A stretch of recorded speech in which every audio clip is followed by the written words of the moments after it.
va commencer par un petit moment, on va se vider un peu. Parce que c'est pas que je fasse mais pour pouvoir re-remplir, il faut pouvoir vider, d'accord? Donc je vous invite à vous lever. Puisque le thème c'est le plié sensorimoteur. Ça je vais le faire tout seul, mon ami Geneviève.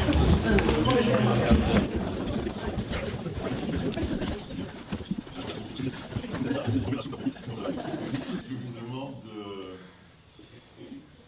On a une tendance à lever. Ça c'est la première chose qui vient quand on doit se lever comme ça. On part de la tête en général. Donc je vous invite à ne pas partir de la tête, mais plutôt de partir de la base, dont Hubert nous a parlé tellement bien tantôt, de la base, ce contenant. Le contenant aujourd'hui ici c'est le sol. On a tendance à dire que le sol est un ami. C'est le sol qui nous porte. Donc essayez de sentir ce sol. Bien sûr vous avez des chaussettes, vous avez des chaussures. Vous avez une semelle, plus ou moins épaisse, je ne sais pas. Mais en faisant un effort de centration, il est possible de sentir l'estrade pour nous, les gradins pour vous. Et une chose qu'on fait très souvent, c'est serrer au niveau des muscles fessiers.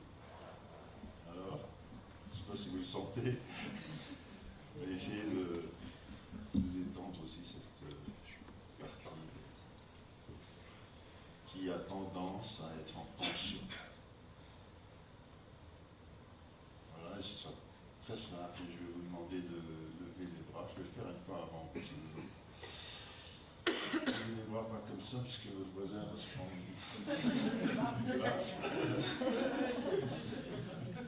Mais aussi pour sentir cette unité corporelle, je vous propose de lever les bras justement en passant le long du corps, le long de la nuque, le long de la tête. Voilà. Probablement que cette tension que nous mettons provoque une tonicité plus grande dans votre corps, mais qui est bonne. Donc vous allez essayer de bloquer votre tonicité au niveau de la ceinture, mais lâcher au niveau des bras et du haut du corps. Pas mal. Pas mal, on va refaire encore deux fois, et vous verrez qu'avec cet entraînement, la répétition, c'est ça dont on parlera beaucoup, la répétition permet justement l'intégration. Donc on fait la même chose encore 2 fois au moins. Ça va? Levez les bras, vous étirez bien rendu au sol, longez votre corps, longez votre tête, c'est pas interdit de la caresser, pas ça. Montez encore plus haut, montez en tension, montez en tension. Alors, comme ce mouvement s'accompagne aussi d'une respiration, ça vous allez inspirer, en même temps bloquer la respiration, et cette fois-ci, vous pouvez faire un relâchement sonore. D'accord? Donc il faut que ça tremble, il faut qu'on reçoive tout ce son qui va nous dire, ça va, t'es bien, hein? Ça va. C'était... Parce qu'ils ont une énergie incroyable. Voilà. Donc on va lever, on va de nouveau sentir cette montée, inspirer, bloquer, lâcher. On est bien. Bien. Ça vibre, hein? Alors, maintenant, on va plutôt ramasser quelque chose. Attendez, j'essaie de vous éveiller une image mentale, hein, avant de faire l'action. La tendance est justement d'agir tout de suite. Et là, c'est pas d'agir tout de suite dans ce cas-ci. Hein, vous allez ramasser quelque chose de lourd, vous mettez ce que vous voulez dedans. Comme c'est pesant, on va le soulever lentement. Et il faudra mettre une certaine tonicité parce que c'est lourd. Et au signal, on va le balancer vers l'arrière. Non. Oui.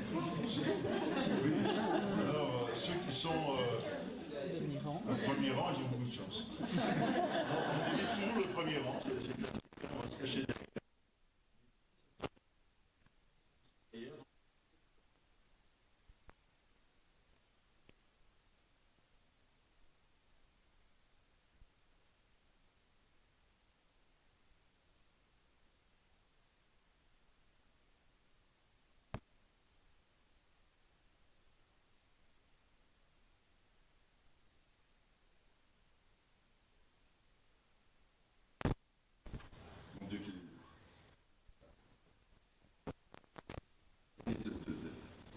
L'ensemble de votre corps. Poussez. Le jeter ou le je vais vite y aller, je suis sans 1, 2, 3. Oui.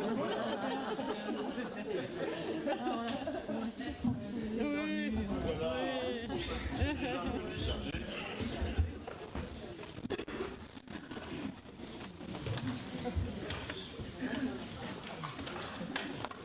Voilà, donc j'espère qu'on pourra travailler encore un peu à la fin de la présentation. Pour être corporel, évidemment, c'est pas le local idéal, mais quand même ça. Il y a le voir, ça va.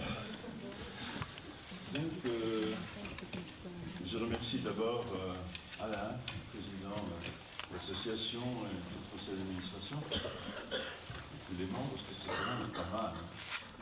Alain, rappelle-moi, ça fait combien d'années? Je suis au CA. Non. Ça sort dans l'émission. Non, la fondation de la BPA, c'est 20 ans, 13 ans. 2002, donc faites calcul pour moi. 17 ans. Donc 17 ans, c'est un bel âge, hein, 17 ans. C'est l'âge des premières fois.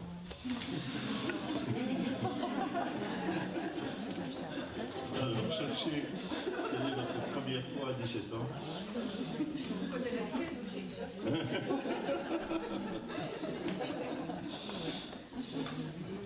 Parce que c'est un corps, je veux dire la BPA, le BPA, dans notre vision que nous avons du vivant, parce que la BPA est vivante. Ah, la pote qui est à côté de moi. Donc, c'est toujours intéressant de voir ça comme un corps. Donc, vous êtes né, je ne sais pas qui sont vos géniteurs. Vous avez grandi. Grandir n'est pas une chose facile. Vous avez passé le cap de l'adolescence, quasi. Pas mal. Et puis, l'âge adulte va arriver tout doucement. Voilà, c'est du vivant. J'en reparlerai beaucoup du vivant.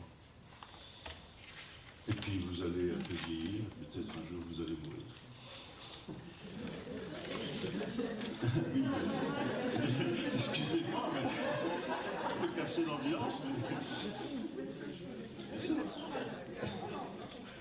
mais c'est intéressant de revoir l'association ABPA comme un être vivant. Et cet être vivant s'est rencontré autour de la préparation de cette journée, et comme le disait si bien Hubert, ça a été assez amusant, assez riche, parce que... Donc voilà, c'était une très belle rencontre, auquel on vous a invité, et j'espère que vous pourrez partager avec nous cet enthousiasme autour de la pratique. Alors je me suis dit, vraiment, la BPA a tout prévu, parce que je viens de Bruxelles, comme beaucoup, vous avez pris la 411, et je suis arrivé à Bouge, et je suis tombé dans le brouillard. Je me suis dit, voilà une métaphore de l'énigme. Donc pousser la conception d'une journée, parce qu'une énigme, c'est quelque chose que vous ne comprenez pas, que vous ne voyez pas, qui est un peu étrange, qui est un peu flou. Voilà, ce brouillard fantastique. Et puis je suis sorti, et la sortie bouge. Et j'ai dit, mais qu'est-ce qu'ils ont fait, la BPA? Qui dit bouger, dit mouvement. Qui dit mouvement, dit pratique. Qui dit mouvement, dit plaisir. Voilà, c'était... Et puis je suis arrivé à Champion aussi. Voilà. Nous sommes des champions. Des champions du rebondissement à partir de ce vivant que nous avons traversé. Voilà. Alors après, il fallait faire cette journée. Et je me suis demandé comment faire, comment structurer, parce que c'est pas évident quand on est passionné de rester concentré. Concentration et passion ne sont pas toujours des amis. Donc ça part un peu dans tous les sens.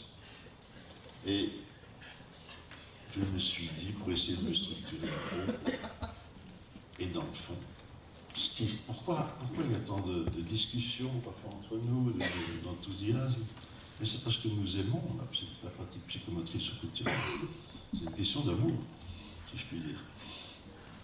Alors, je vous propose aujourd'hui, comme a fait l'éditeur bien avant aujourd'hui, l'éditeur Plomb a fait les dictionnaires amoureux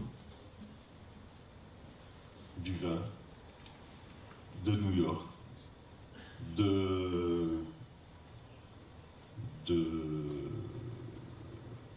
60s. Enfin, il y a au moins 150 titres. Alors, je n'ai pas trouvé le dictionnaire amoureux de la pratique psychomotrice au quotidien, mais je vous propose donc de partir sur ce thème-là. Encore une fois, c'est deux thèmes qui ne vont pas ensemble. Dictionnaire et amour. Quand vous parlez d'amour, j'espère que vous ne parlez pas du dictionnaire et que vous ne cherchez pas l'amour dans le dictionnaire. Donc c'est toujours intéressant, je trouve que par rapport à la pratique psychomotrice au couturier, il y a toujours eu ça, cette idée de contraste. Donc je pense que faire un dictionnaire, c'est quand même prendre une distance par rapport à la pratique. Et des journées comme aujourd'hui, c'est vraiment la journée idéale pour essayer de nous distancier. Alors je vous propose déjà un premier... vous avez du papier là, je suppose? Vous avez un prénom? Et si... Vous avez aussi un nom de famille. Et si je vous proposais, si je prends Annette, AB, voilà. Tu sais, j'avais jamais réfléchi à ça. Ça fait A, B, C, D. D'accord. Donc je vous propose de choisir votre lettre du prénom et la lettre de votre nom de famille et d'associer le plus rapidement possible la première lettre de votre prénom à une image, un mot qui vous vient quand vous pensez à la pratique psychomotrice quotidienne. Ça va? Je répète la consigne. C'est pas une interro, hein. Donc vous mettez l'initiale de votre prénom, celui de votre nom de famille, si ça ne va pas, vous changez. Hein. Celui de votre mari ou celui de... Oui, on pourra en prendre 3 si vous voulez. Allez, 3, on va dire 3. Parce que vous avez 2 prénoms. Dans la carte, tu choisis celui qui te plaît, et très vite vous mettez à côté un nom. Vous mettez quelque chose qui vous fait penser à la pratique psychomotrice. Ok? Et puis comme ça on verra si vous êtes plus ou moins... ça va enrichir ce que j'ai préparé, voyez-vous? Ça va? C'est fait? C'est bon? Ok. Alors...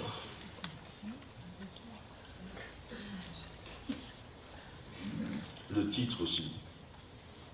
La psychomotricité, énigme au jeu d'enfant. Encore une fois, 2 thèmes qui s'opposent complètement. Alors, je ne sais pas si vous avez les mêmes représentations que moi, chacun a ses représentations, mais quand j'entends parler de « c'est un jeu d'enfant », un jeu d'enfant, ce n'est pas connoté très positivement. Dans l'expression, c'est un jeu d'enfant. D'accord? Si je le dis jeu d'enfant, c'est autre chose. Mais si je vous dis, mais ça c'est un jeu d'enfant, il y a une connotation qui est plutôt d'une dévalorisation, et c'est bien triste parce que le jeu de l'enfant est bien quelque chose de fondamental dans la construction de son psychisme, de son identité, de sa manière d'être au monde. Mais l'expression c'est un jeu d'enfant est une expression un peu péjorative.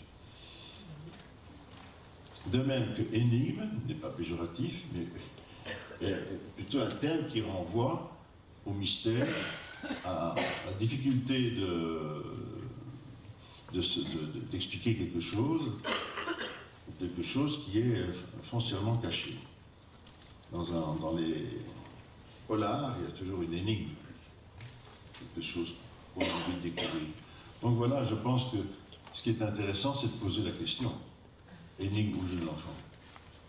Donc posez-vous aussi la question, qu'est-ce que vous auriez mis vous comme titre? C'est très intéressant aussi, de voir votre capacité aussi, d'exercer notre capacité collective, je dirais, à pouvoir créer aussi, quand vous parlez de pratique psychomotrice ou couturier, ou psychomotricité, parce que le terme c'est psychomotricité et non pas pratique psychomotrice ou couturier, je pense que c'est pas facile. C'est pas facile, en effet, de définir quelquefois, et je vois encore malheureusement beaucoup de jeunes praticiens ou d'étudiants qui, après 3 ans, ne savent toujours pas ce que c'est que la psychomotricité.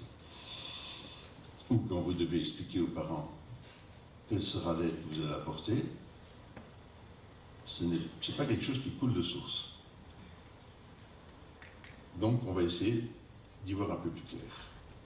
Alors voilà, donc j'ai commencé par la lettre A.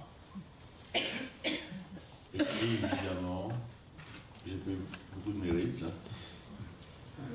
C'est le couturier, évidemment.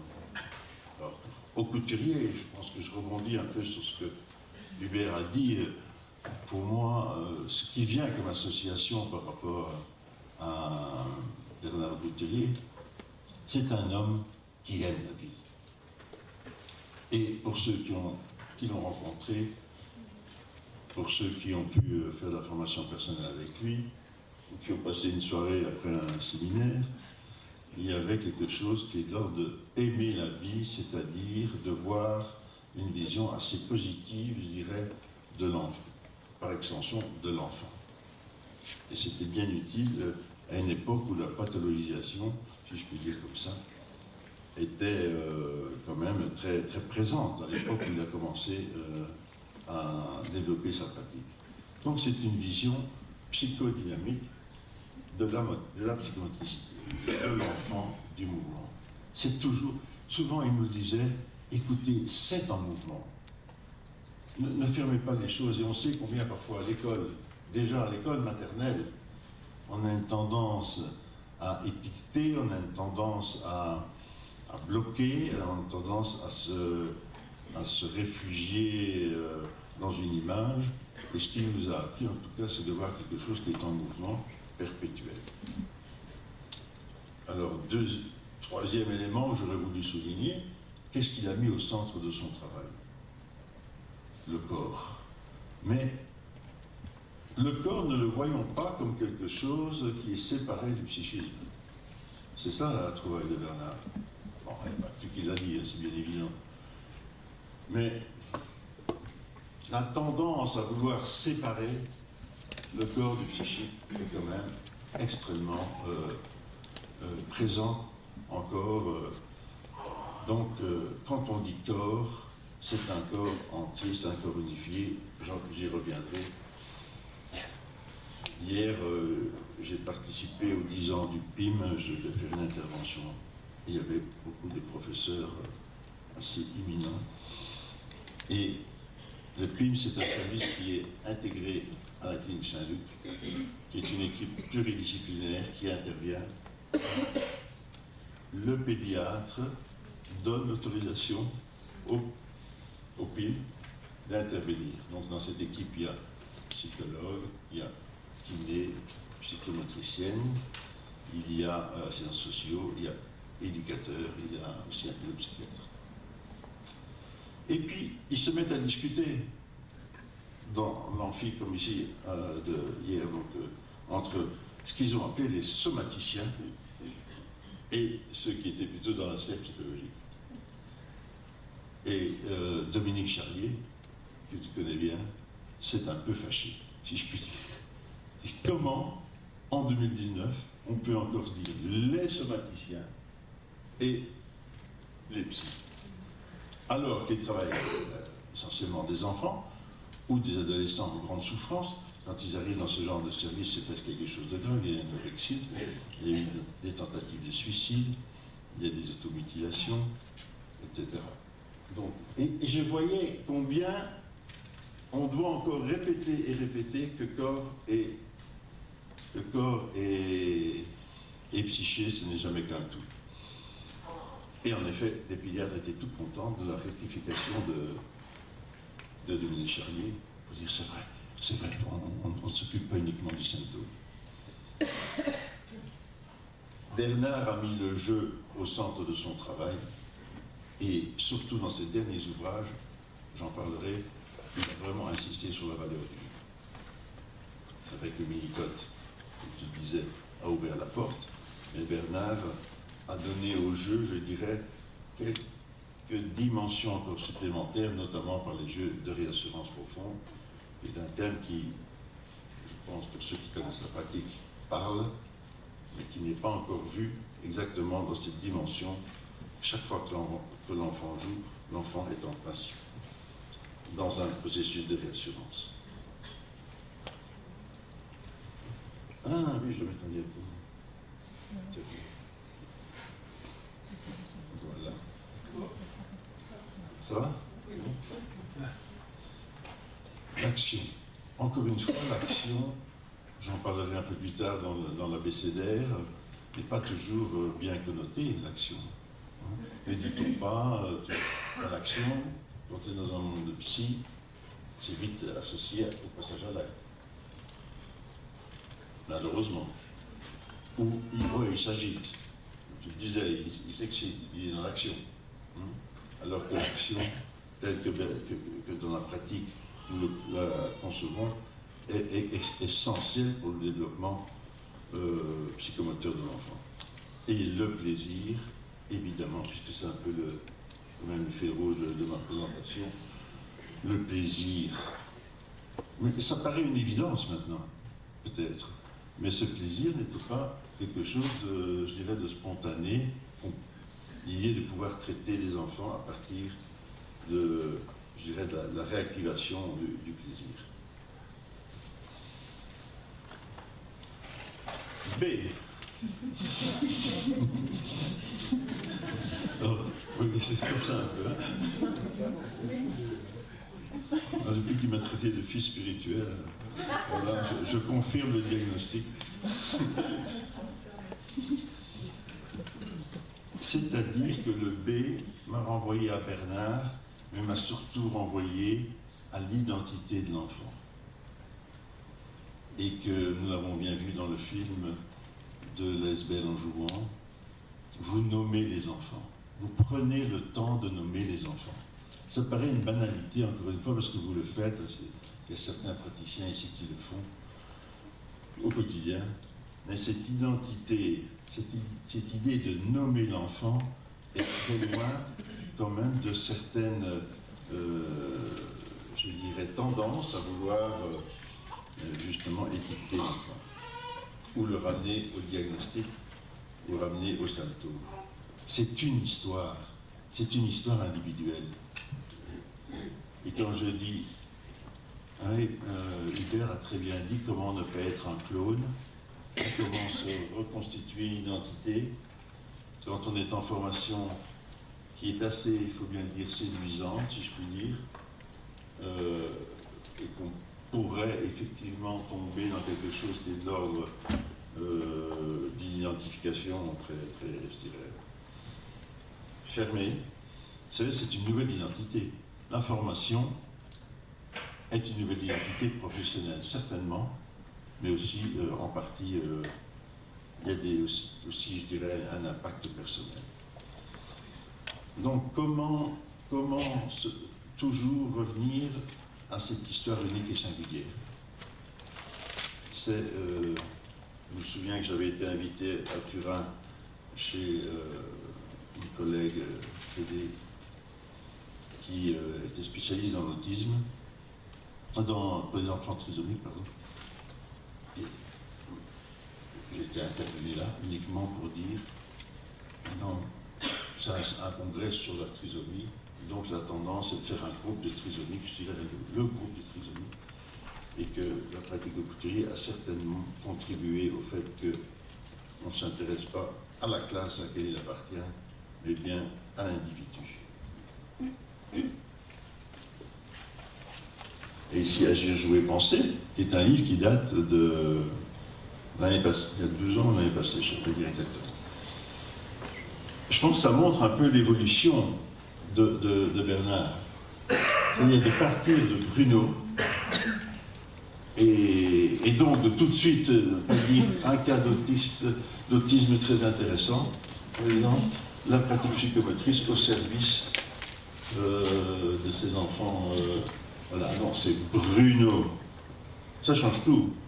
C'est un détail, mais c'est un détail qui a toute son importance. La photo est intéressante aussi. On sent un cri. Vous sentez, on parlait tantôt de souffrance.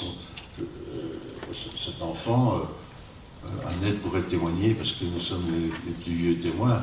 Quand on a vu, hélas, quand on a vu ce film, on a tous pris une claque dans la figure. Hein. Et à l'époque, quand ils présentaient le film dans des assemblées comme ça, c'était conspué. Hein. C'était oui, absolument. Parce qu'il y a des images dans ce film où vous voyez Bernard, tout à coup vous voyez le thérapeute, le rééducateur, comme on disait encore à l'époque, se mettre tout à coup au sol. Déjà, se mettre pieds nus, parce que l'enfant était pieds nus, se mettre dans un échange, une rencontre non verbale, se mettre dans une malléabilité dont on parlera encore, où l'enfant laisse des traces sur le corps de Bernard, parce qu'il avait de la peinture au doigt, et vous voyez Bernard qui se laisse transformer par ces manipulations, tu vois. Et puis à un moment, c'est même sur le visage, comme ça. Il y a une scène aussi au tableau, dont je me souviens très bien, d'un enfant qui était sans langage, bien sûr sans accès à la symbolisation, à l'écriture. Et donc l'enfant fait un coup de craie sur le tableau, et vous voyez Bernard, vous le soulignez, être dans une recherche interprétative, comprendre le sens, et qui a fait tout simplement ça, au tableau. Alors ça paraît de nouveau peut-être extrêmement basique, ou naturel maintenant, mais n'oubliez pas que c'est quelque chose qui était totalement, si je puis dire, révolutionnaire. De rester une séance entière sans langage, et il faut bien dire, cet enfant s'est mis à parler au cours de cette cure, si je puis dire, au cours des soins donnés par Bernard. Bien. Quand est venue la lettre C, j'ai pensé au cadre, évidemment, et c'est très important, vous savez que pour nous c'est très important parce que nous travaillons sur l'archaïque surtout. Et vous verrez que je ferai assez souvent des ponts entre la formation personnelle, la formation tout court du praticien et le suivi avec l'enfant. Si nous sommes persuadés que le détour, comme on l'appelle, par notamment l'archaïque, est un soin indispensable pour l'enfant, est un passage obligé pour la formation du futur psychomotricien, il faut qu'il y ait ce cadre. Il faut qu'il y ait ce cadre contenant, et il nous a appris en effet de soigner, je dis toujours soignez bien l'entrée de vos séances, soignez bien la sortie. C'est plus important parfois que ce qui passe à l'intérieur. Parce que c'est ce cadre qui va permettre l'expressivité dont tu as parlé. C'est-à-dire, si on parle d'expressivité, c'est donc qu'il y a quelque chose de pressé. Il y a quelque chose qui est contenu. Il y a quelque chose qui est retenu. Il y a quelque chose qui ne peut pas se dire. Donc, à partir du moment où ça ex, il faut que ce soit contenu. Parce que l'expression tout venant, etc., je dirais, sans cadre, n'est pas du tout sécurisante pour l'enfant. Donc quand on parle cadre, on a une tendance, probablement, en tout cas moi j'ai la tendance, tout de suite à penser espace à penser temps, la valse à 4 temps. Alain nous rappelait ce matin, il y a d'abord les rituels. Oui, en effet. Mais on aurait peut-être tendance à oublier le cadre interne. Le cadre interne, c'est-à-dire celui que chaque thérapeute ou praticien de l'aide éducative doit aussi avoir. C'est ça aussi le sens de la formation et de la préparation, ce cadre interne. Et ce cadre interne doit se construire. Pour qu'il puisse se construire, il doit se penser, il doit se dire. C'est bien pour ça que vous verrez que dans la formation personnelle, nous passons pas seulement du temps dans le plaisir sensorimoteur, mais aussi dans l'activité de représentation dont nous parlera Jonathan hier, et aussi dans l'écrit, la rencontre, la pensée, le partage. C'est ça qui constitue ce cadre interne. Et quand le cadre interne manque, il peut y avoir danger. D'autant que c'est une pratique corporelle où le contact, le toucher, la décharge pulsionnelle est présente. Voilà, j'ai ajouté encore, mais je sais, je vais voir ce que vous avez mis, vous, compétences de l'enfant et des familles. C'est vrai que Guy Oslos nous a quand même apporté cette notion de compétence des familles, parce que combien de fois nous ne sommes pas tentés d'oublier qu'il n'y a pas de compétences et chez l'enfant, et dans la famille, la fratrie, l'environnement, l'école, la crèche. Voilà, ce sont des compétences qui existent, mais il faut parfois les réactiver. Donc si vous avez en tête déjà ceci, cherchons les compétences de l'enfant. J'y reviendrai un peu plus tard, je crois. Ces compétences qui, quand on fait une supervision, il faut bien reconnaître que ce n'est pas évident de ne pas énumérer les déficits. Malgré qu'on est dans une pratique où justement nous partons, je dirais, du potentiel de l'enfant, on part de là où il se trouve. Et c'est un travail, je vois, constant, là je parle comme formateur, de réactiver. Quand je suis dans une crèche avec les puéricultrices, c'est la même chose. Parce qu'ils ne vont pas vous parler des cas qui vont bien, des enfants qui vont bien, ils vont parler de ceux qui ne vont pas bien, et ils vont parler de la charge émotionnelle que ces enfants projettent sur les puéricultrices, sur le personnel, etc. Et en oubliant de dire, oui, mais quand il est à l'extérieur, ça se passe mieux. Quand il sent qu'il est 5 heures et que l'heure du retour de la maman va se produire, son expressivité motrice est différente. Donc n'oublions pas, comme professionnels, de questionner toujours la question des compétences. Ouais. Idée comme désir, désir de grandir, désir d'agir, et j'espère, désir de penser, désir de se décentrer. Mais j'ai mis la base, si vous voulez, ce qui me paraît essentiel pour construire une identité, pour construire un enfant épanoui. C'est de ne pas briser ce désir de grandir.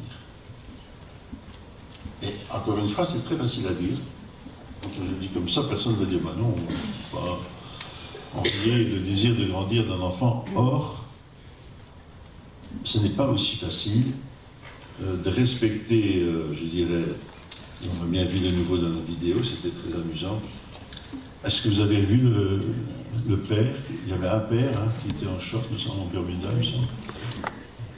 Ça m'a très intéressé parce qu'il a, première chose, il a une tonicité très différente des mamans qui étaient plutôt au sol. Donc le désir de grandir était évident, projeté sur l'enfant. Je ne dis pas que c'est mauvais, alors il était en effet élevé. Alors les images étaient un peu trompeuses, parce que ce n'est pas le format normal, donc on voyait le toboggan qui est comme ça, probablement qu'il est un peu plus incliné parce que l'image était distordue. Mais on voit bien dans cette interaction père, je ne sais pas si c'est une fille ou un garçon, je n'ai pas bien pu distinguer, toujours est-il que ce désir de grandir, comme nous venons de faire ici, en commençant l'intervention. Je ne sais pas si vous l'avez senti aussi. Est-ce que j'aurais pu vous dire, écoutez, vous baissez, je ne veux plus vous voir, il y a le fauteuil, il y a moyen de se cacher ici. J'ai choisi plutôt une proposition qui va vers la verticalité. Parce que nous sommes des êtres vivants, et donc, si c'est vivant, ça s'arrose, si ça s'arrose, ça grandit. Et donc, cette pulsion de vie qui est déjà là chez les tout jeunes enfants, nous, psychomotriciens, nous devons être des artisans, si je puis dire, de ne pas couver, de ne pas empêcher ce désir de grandir, parce qu'il sera à la source de l'agir, il sera à la source du jeu spontané, il sera à la source de cette identité qui doit se construire. Et Dieu sait si le développement psychomoteur d'un enfant est un développement psychomoteur d'une lenteur abominable, si je puis dire comme ça, abominable. Parce que l'enfant vit le plaisir d'agir à condition qu'il ait devant lui quand même une mère malléable. Je dis mère, je vais de temps en temps répéter le mot mère, donc entendez bien, ça peut être la péricultrice, ça peut être le papa, ça peut être la tante, toutes ces personnes qui viennent étayer l'éducation de l'enfant. Mais grandir suppose, et rentrer dans le plaisir, suppose une mère suffisamment malléable qui se laisse transformer. Qui se laisse transformer. Quand elle voit son enfant, on a bien vu dans la vidéo, il y a un enfant qui veut tout à coup grimper sur l'escalier. Il y avait 36 manières d'agir. Hein. Il y avait de le dire, écoute, non, ça c'est pour l'âgé, mais c'est pour les grands qui viennent à l'école, c'est pas pour toi. Il y avait le fait de ne pas le voir et de s'écarter, ce qui est, je dirais, l'inverse, l'opposé total, parce que l'enveloppe sécurisante, le regard était absent. Donc il y a eu cette juste distance avec cette maman qui a permis d'accompagner ce désir de grandir et qui n'a pas empêché son enfant d'agir parce qu'elle s'est transformée. Elle avait été prise par une espèce d'angoisse qu'on pourrait comprendre parce qu'il y avait un danger. Hein. Donc il y a une action qui est exercée sur la mère qui va faire que la capacité future de l'enfant d'agir sur le monde. Si déjà il peut agir sur sa mère, et là, aujourd'hui, on a parlé un peu d'éducation, mais vous savez que ma pratique, c'est plus une pratique de thérapeute et avec surtout les adolescents. Et quand j'écoute les anamnèses, ce sont des parents qui sont peu transformables, ils sont eux-mêmes en détresse, sont eux-mêmes en souffrance. Vous accouchez, vous êtes encore dans une période de dépendance, par exemple, à un produit qui vous maintient plus ou moins à la surface. Comment voulez-vous, parce que ça provoque des états de manque, bien évidemment, comment voulez-vous être transformable si déjà vous n'arrivez pas à vous contenir suffisamment et faire place aux besoins. Et ça, ce n'est pas des choses, je dirais qu'il ne faut pas tomber dans l'angélisme, en effet, avec la pratique psychomotrice couturier, et croire qu'on peut tout réparer comme ça. Mais si tu soignes des enfants en individuel, tu le sais. Et maintenant, il ne faut pas baisser les bras. On parlait hier, cette journée, de repêchage. Heureusement, il y a des deuxièmes cesses, si je puis dire. Hein, il y a des repêchages possibles.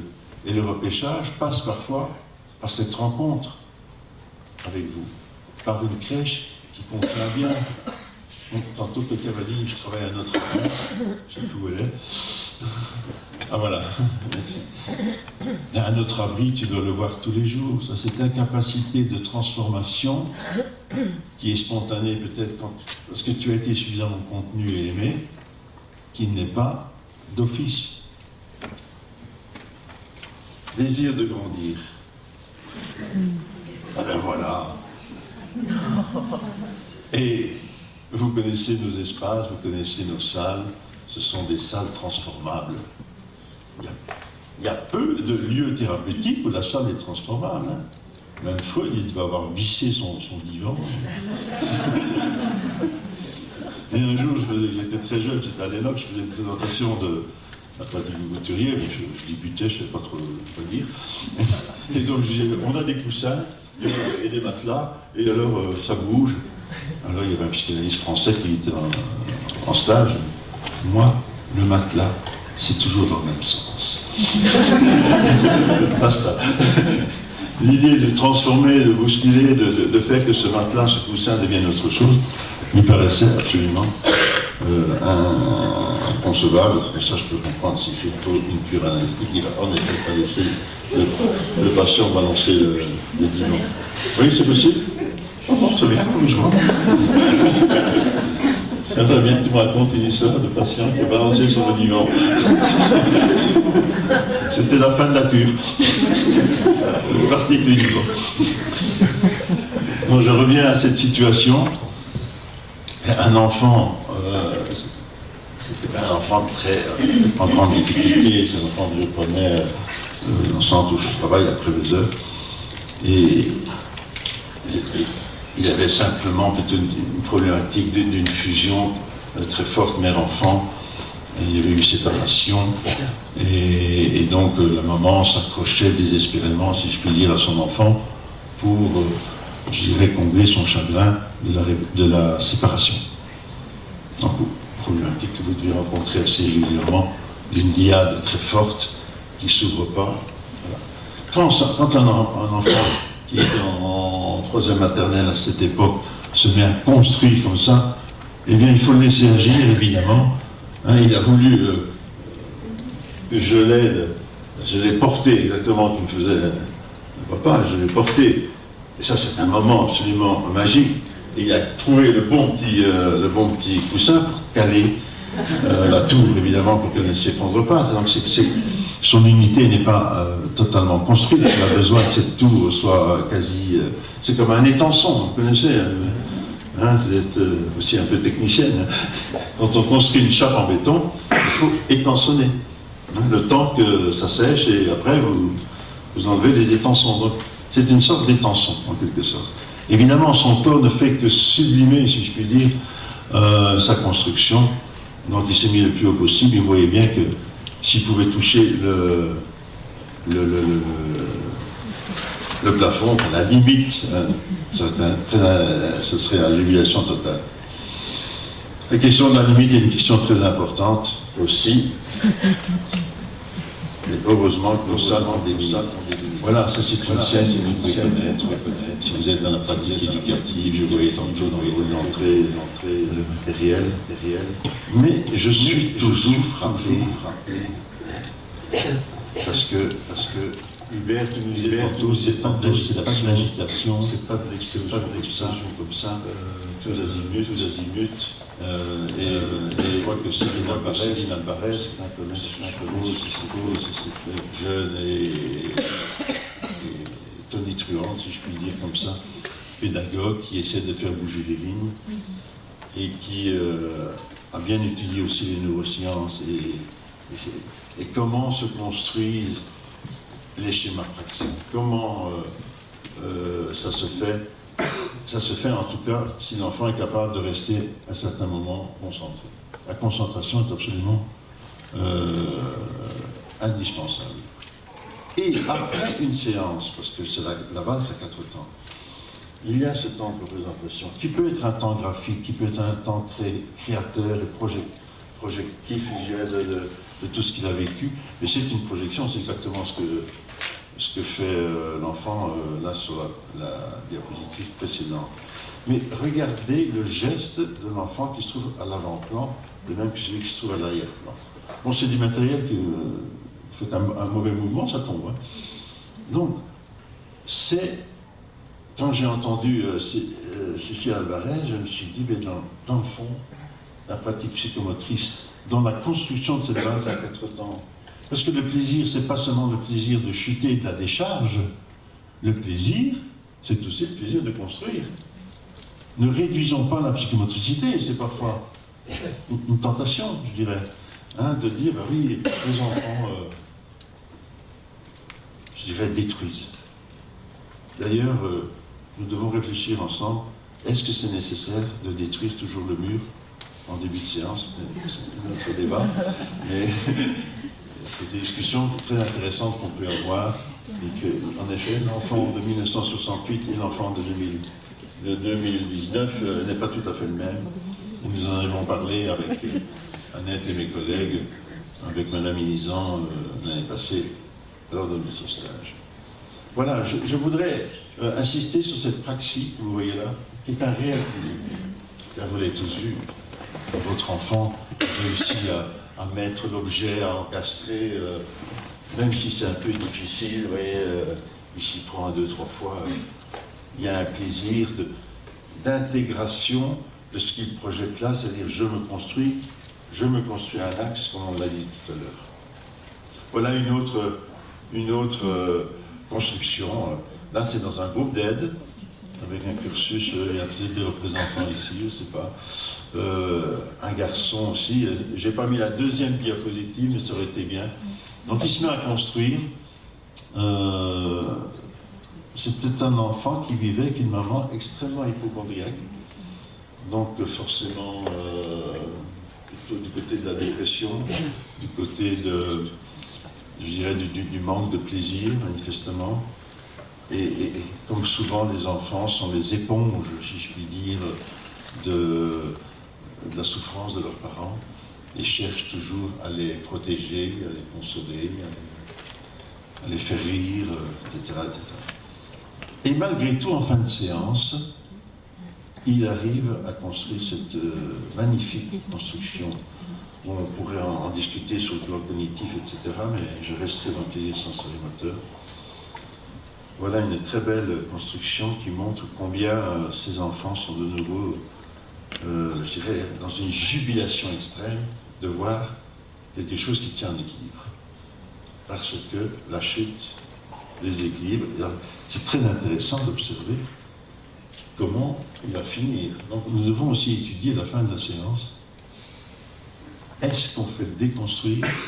Je crois que c'est pas inintéressant de voir qu'un enfant qui évolue, là je parle surtout en thérapie, de dire mais et si maintenant on déconstruisait? Est-ce que si maintenant est-ce qu'on peut ranger? Parce que les enfants, c'est fini, clac, ils claquent tout. Et comme je suis aussi j'aime beaucoup la sémiotique, donc c'est ce qu'on appelle la sanction, c'est-à-dire c'est la tête. Ce sont des mini-récits, les séances. Ce sont des mini-histoires.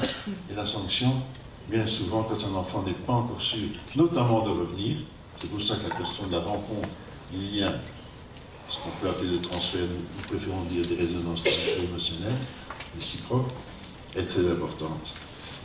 Parce que parfois, il va détruire, rien que pour avoir le plaisir de revenir chez lui. En psychanalyse, c'est la même chose. C'est la même chose. Donc il faut qu'on pense comment garder. Tu vois. Et c'est peut-être là que tu peux nous apporter des choses, parce qu'il y a moyen de garder parfois. Ça, on ne peut pas garder, vous devez le démonter et puis le produit suivant. Mais je pense notamment aux photos, etc. Et ce garçon, c'était plus fort que lui. À la fin, il a pris un petit tissu très transparent, très féminin, je veux dire, hein, et il l'a posé sur la construction. Vous voyez? Magnifique. Donc elle reprenait vie. Mais il a essayé de se décentrer. Et puis, je dirais, les vieux démons reviennent. Il faut que je prenne soin. Parce qu'il se féminisait beaucoup, cet enfant. Parce qu'il avait une identification totale à la mère. Et le père n'était pas présent.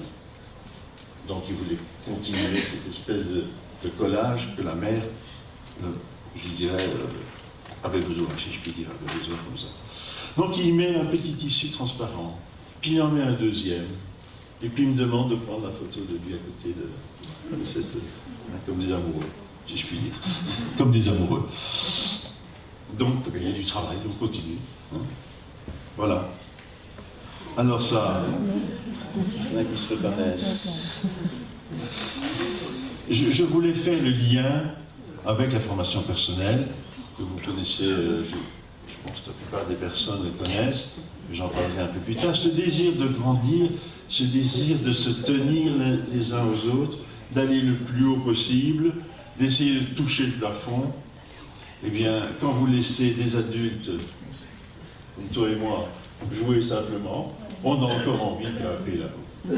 On a encore envie d'aller plus haut. Alors, surtout si je dis, ben, écoutez, on va faire 2 groupes. Alors là, c'est la foire dans le poigne, parce que l'être humain est comme ça. Parfois, ça joue des tours. Je viens de faire un lapsus dans une association pour des tours.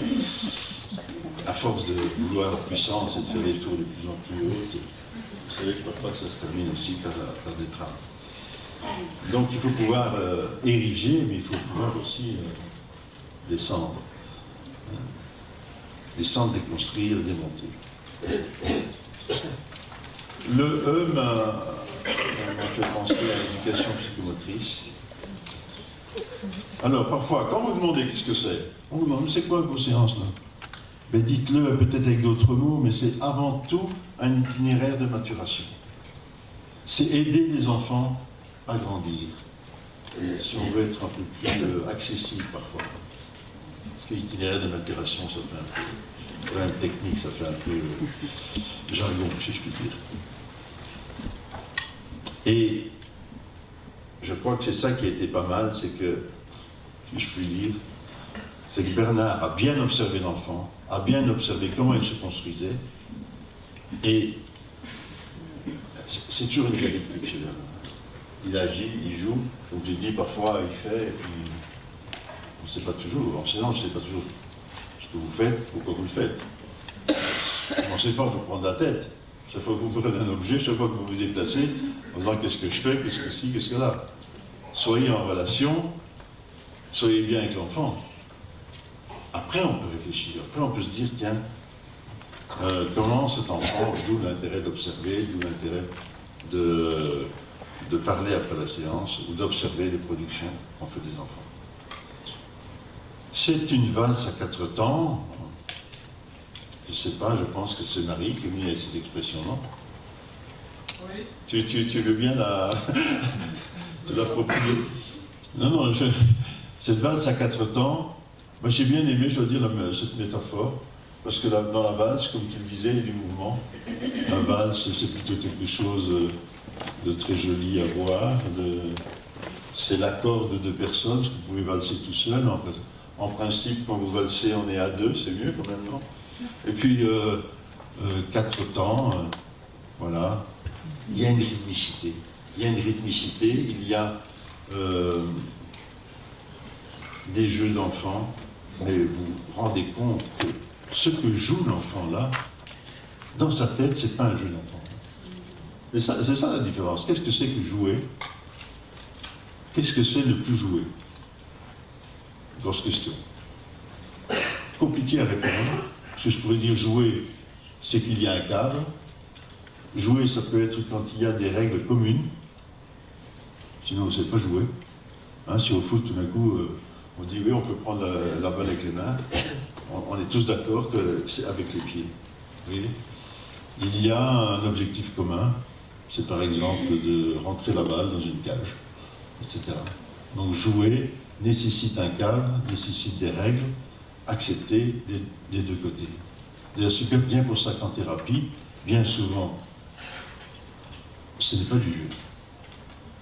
Parce que vous ne connaissez pas les règles, il y a des changements de rôle, il y a des changements de...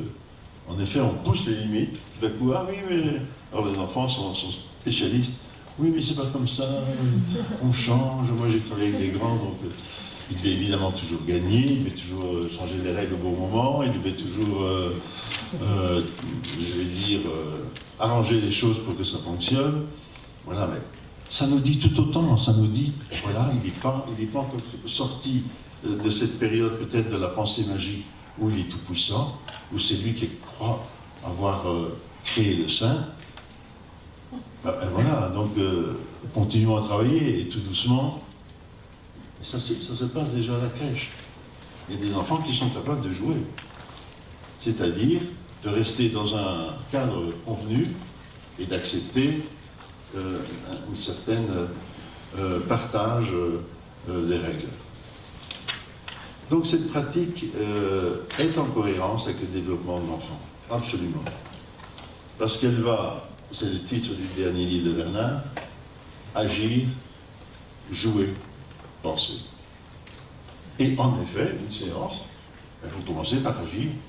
Puisqu'il y a les rituels de départ, que vous connaissez, qui sont, j'en parlerai un petit peu plus tard, et puis vous laissez l'enfant agir. Et combien de fois on m'a pas dit, mais vous savez, dès qu'il est en séance d'éducation psychomotrice ou en thérapie, bien, les parents se sont plaints de telle ou telle chose, mais ça n'apparaît plus. Alors, on est d'accord que nous sommes des grands privilégiés. Je le dis toujours quand on parle de la pratique, et j'ai pas eu beaucoup de mérite, tout compte fait, à recevoir des patients. En tout cas au début. Après, quand vous devez continuer 2-3 ans et que vous êtes dans la répétition, c'est autre chose. Mais nous avons un espace merveilleux. Nous avons un matériel bien choisi. Nous avons des personnes ouvertes. Nous avons un temps limité. On ne doit pas tenir l'enfant pendant 8 jours. Hein. Donc, et du vide. Donc, on remplit. Ah zut alors, parce qu'il y a des choses qui sont... Ah, ça... On reviendra, voilà. Le F comme formation personnelle. Bon, alors je vais peut-être aller un peu plus vite sur la formation personnelle, mais quand même. Je veux quand même montrer que c'est fantastique. Traverser, ça paraît simple, mais traverser l'espace comme ça, en se donnant la main, en courant, il y a quelque chose de l'enfance, immédiatement. Il y a quelque chose de l'enfance qui est là. Il y a une énergie incroyable. Se tenir par la main, traverser l'espace, sauter un obstacle. Voilà, objectivement, ce qui se passe. Mais à l'intérieur, au niveau des émotions, c'est tout autre chose. C'est tout autre chose. C'est pour toi. Mais quelle beauté dans ce geste. Quelle beauté. C'est ça l'expressivité motrice. Est-ce qu'elle reçoit le ballon ou est-ce qu'elle offre le ballon? Il y avait un ballon, je crois. Regardez les autres mains. Ça, c'est de la formation personnelle parce que le geste, c'est une offrande et c'est aussi la capacité de recevoir. Voyez-vous? C'est un visage, c'est un sourire, c'est... Vous sentez la disponibilité. En tout cas, je la sens. Tu la sens? Bon. Non, mais j'ai trouvé ça très très beau. Et des images comme ça, en formation personnelle, il y en a beaucoup. Il y en a beaucoup. Parce que je crois que ce cadre qu'on construit, cette capacité de séduire, parce que ce sont toutes des situations non verbales en général, donc tu dois être dans le regard avec l'autre. Tu dois être dans l'attente, etc. Hein? Alors voilà ici une autre situation. Évidemment, il y a la décharge aussi. Il faut qu'on puisse jouer. Il faut qu'on puisse transformer. Il faut qu'on puisse prendre plaisir à se laisser détruire. Puisque dans notre, je dirais, notre manière de voir, comment ne pas tomber dans le clone? Mais il faut le détruire, le père. Il faut détruire le thérapeute. Symboliquement, bien évidemment, pour faire la paix et le retrouver. C'est exactement quand vous avez des conflits avec vos parents. Un jour vient le temps du pardon. Et vous comprenez, avec l'âge. Non? Ouais. D'accord, d'accord. Je n'aurais pas dû parler de ça. Non, mais je remarque que dans la formation personnelle, et aussi dans la séance de thérapie, quand on permet la décharge avec un matériel adapté, avec ce sourire qu'on a vu, c'est-à-dire non pas en culpabilisant, mais en disant je suis là, tu peux y aller, tu sais, rien va t'arriver ici. C'est un bien-être, j'ai vu des personnes changer, tant des adultes que des enfants, j'ai vu des personnes changer grâce à ce moment de décharge. Quand Annette me racontait le dernier stage, les personnes ont transformé du papier pour créer un monstre, puis se sont attaqués, ils se sont séduits, ils se sont aimés, ils se sont, etc., symboliquement, eh bien, il y a résolution de conflit parce qu'il y a une réelle transformation. Voilà encore une autre image, parce que ce n'est pas toujours du plaisir. Je reviens au plaisir sensorimoteur. Autant quand vous les voyez, les personnes grimper tout en haut, en effet, il y a un plaisir sensorimoteur immense, mais quand la situation est une situation de retrouvailles, ça c'est une situation où on avait les yeux fermés très longtemps, sachant qu'il y avait quelqu'un devant, et qu'à un moment donné, je demande très long d'ouvrir progressivement les yeux, en baissant un peu la tête et en remontant pour arriver au regard. Et l'émotion sort. L'émotion sort. Parce que soit vous êtes dans des émotions positives, mais ça peut aussi être une émotion plus dans la tristesse, ou plus dans la nostalgie, ou plus dans... Mais c'est de ça qu'on doit, c'est ça qu'on doit travailler. Quand je parlais tout à l'heure du cadre interne, c'est là qu'on veut construire le cadre interne aussi. Voilà une autre situation, inverse, je dirais. On sent l'émotion, on voit la densité de l'échange. Là, on sent les paroles qui vont sortir parce que quelque chose s'est passé. Et ici, c'est une autre situation, avec des tissus, et donc beaucoup de contacts, et donc la personne réapparaît. Et je suis toujours attentif au moment de la réapparition. De même, si vous avez l'occasion de faire des jeux de coucou entre vous, comme thérapeute, et l'enfant, vérifiez qu'est-ce qui se passe au moment de la renaissance symbolique, au moment de la réapparition, parce que c'est une petite mort, si je puis dire. Quand on est caché ou quand on a les yeux fermés, il y a des choses de l'ordre de la disparition, de ne plus être dans le regard, de ne plus être attaché. Donc il faut voir comment ça se passe au moment où votre partenaire réapparaît. Voilà. C'est une base à 4 temps aussi, la formation personnelle. C'est exactement le même schéma. Et cette activité de représentation est d'une richesse. Encore une fois, les personnes, si vous dites allez-y maintenant dessinez, bon, ça ne va pas. Mais si, je dirais, ce cadre de sécurité dont on en parlait est là, si ce groupe est contenant, si les formateurs contiennent, et vous avez des productions de cette richesse-là, il y a même une dimension esthétique. Je ne sais pas si tu es d'accord. Il y a 2 couleurs, le noir et le rouge. Il y a une feuille. Voilà. C'est tout comme consigne. Qu'est-ce qu'on voit? On voit apparaître un cadre. D'accord? Ce cadre dont on a parlé, cette enveloppe, cette manière de contenir. Et puis un deuxième cercle intérieur, noir. Ce mouvement giratoire, ce mouvement qui peut ne pas s'arrêter. Hein. Quand vous êtes dans ce mouvement-là, un mouvement perpétuel, vous n'êtes pas confronté à la rupture. C'est pour ça que la danse a tant de succès, aussi parce que vous êtes dans la giration et vous n'êtes pas confronté à l'éloignement et à la distance. Mais émerge quand même probablement chez cette personne, à ce moment-là, aussi le besoin de montrer qu'il y a quelque chose qui est pressé à l'intérieur. On parlait d'expressivité, donc le rouge peut peut-être symboliser, ça c'est elle qui saura mieux le dire que moi, peut aussi symboliser le besoin de sortir de ce noyau. Voilà. Quand on est en formation d'adulte, évidemment, vous avez accès au langage. C'est pour ça que j'ai mis cette dernière photo. Donc cet accès au langage, qui sera éventuellement conduit par un thème donné par le formateur, qui pourrait être très libre, qui pourrait être un texte libre, à partir de ce dessin, qui pourrait être aussi de demander, mais le noir et le rouge, tu nous en parles? Tu décris? Voilà, les consignes.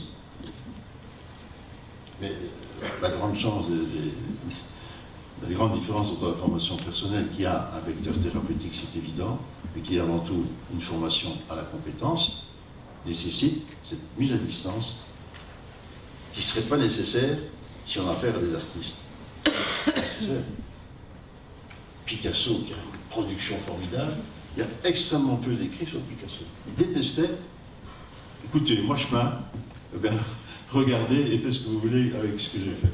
Mais il y a d'autres artistes qui font des noms à la husse sur leur œuvre, mais avant tout, ils ne sont pas présents. Il n'y a pas un artiste à côté de chaque tableau ou chaque sculpture. Donc, quand vous voyez le penseur de Rodin, vous pouvez dire, mon Dieu, toute la misère du monde, vous pouvez dire aussi, mais quelle sérénité, pense à ses souvenirs, etc. Donc, il me reste combien de temps, tu me dis?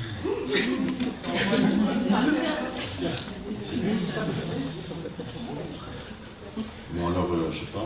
Le Z. Comment? T'étais jusqu'à Z? Oui, j'étais jusqu'à Z. Alors, on y va. Mais quand même, j'aimerais vous montrer ça. L'impulsivité motrice, quand même, très vite. Je montre des photos, puis vous n'avez qu'à réfléchir et vous laisser toucher ou pas toucher, etc. Comme vous voulez. Ça, c'est ma clinique donc, que j'avais, puisque j'ai arrêté il y a 2 ans, avec des adolescents. Voilà, c'est trash qui est là. Je repense au dessin, tu vois, du trait rouge. Alors, il faut l'accepter. Il ne faut pas dire, écoute, stop. Hein. Non, il faut aller avec. Donc, on est nouveau dans le miroir, vous voyez. C'est exactement la photo avec j'ai oublié son prénom.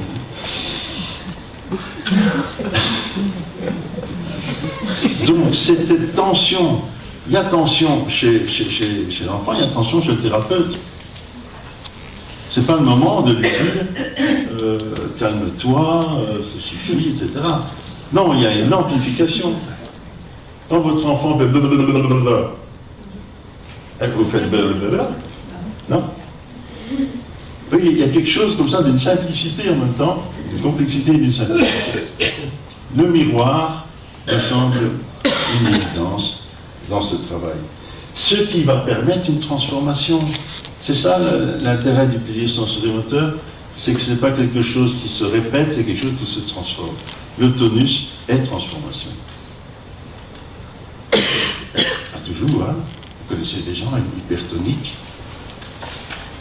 Je dirais la thérapie, c'est la capacité d'être dans des contrastes toniques, de s'ajuster. Et vous avez des personnes qui sont hyper rigides, ou alors qui sont comme ça. Oui. Donc quand vous voyez un enfant passer, j'allais dire, d'une tonicité à l'autre, on peut penser que j'aimais bien ça aussi. Mon cas, c'est pas évident, cas. Il n'y a pas de cas ici dans les présents, je suppose. Car j'ai pensé au kilo, parce que kilo égale poids. Poids, il y a un cas. Qu'est-ce que t'as écrit, oui? Kangourou partage. Kangourou, c'est pas mal ça. Tu me le donneras. L'idée du kangourou, avec un copyright. Kangourou, c'est vrai, c'est une très belle image. C'est vrai que Bernard nous a toujours incité parce que c'est dans le vocabulaire courant. Hein. Oui, j'ai une prise en charge, j'ai encore 4 prises en charge aujourd'hui. Bon, alors vous chargez le bonnet, quoi. Donc on prend en charge. C'est un poids. Et donc il a fortement insisté sur prendre soin de la personne. C'est-à-dire prendre et la soulever et la porter. Parce que si la personne peut un jour se libérer, parce que il faut se libérer aussi de cette enveloppe. Mais d'abord, il faut la voir. Il faut d'abord avoir une enveloppe. Je reviens aux enfants de notre abri. Je reviens à ce que tu disais sur les abandons précoces, etc. Donc, je faisais le lien donc, entre ça et ça. C'est ça ici, c'est une photo d'information personnelle, que vous avez vécu. Cité en absence de l'objet mère, eh bien, il y a des objets substitutifs. C'est bien pour ça qu'on a étudié le matériel de la production motrice. On a étudié du mou, on a étudié du dur, on a étudié du plein, on a étudié du vide, du haut, du bas, d'horizontal, etc., etc. Annette me dit d'accélérer, alors je le fais. Ah oui. Non, mais je vais montrer ça.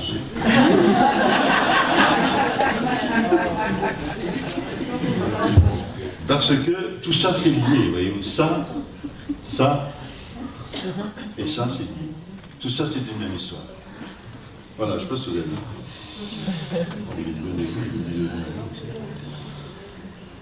Ah, regarde.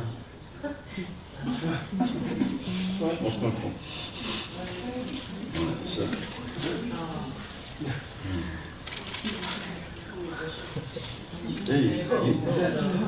Il manque Echo. Oui, c'est Zoro la dernière. Qu'est-ce que vous avez mis pour Z, hein? Zut, j'ai pas assez de temps. Non, je voulais parler des figures d'identification. Cette identification parfois rapide, mais cette identification, je dirais, plus profonde qu'on doit avoir. Parce qu'au début, l'enfant, Alors, j'ai parlé avec ma collègue Fanny sur des nouveaux figures d'identification. C'est ça, Fortnite. Je voulais demander, mais les enfants qui jouent maintenant, les petits, nous on jouait à Soro, on jouait au méchant loup, on jouait à Radada. Maintenant c'est Fortnite, entre autres. Pourquoi pas, oui, je veux dire que c'est quand même assez inquiétant parfois. Donc je voulais vous parler d'identification projective et véritable, mais voilà. Et je termine par ça alors. Bien lisé. J'aime beaucoup les phrases simples. Je suis pas compliqué, je pense. On est toujours un peu compliqué quelque part, mais je veux dire, quand je suis devant vous, j'essaie d'être simple. Parce que je trouve que c'est ce que cherche en définitive l'enfant dans sa cure, sa psychothérapie, puisque c'est la phrase de gauche, je la transforme un petit peu quand même, dans sa cure psychomotrice, dans sa thérapie psychomotrice. À mon sens, c'est son sens, je suis trompé.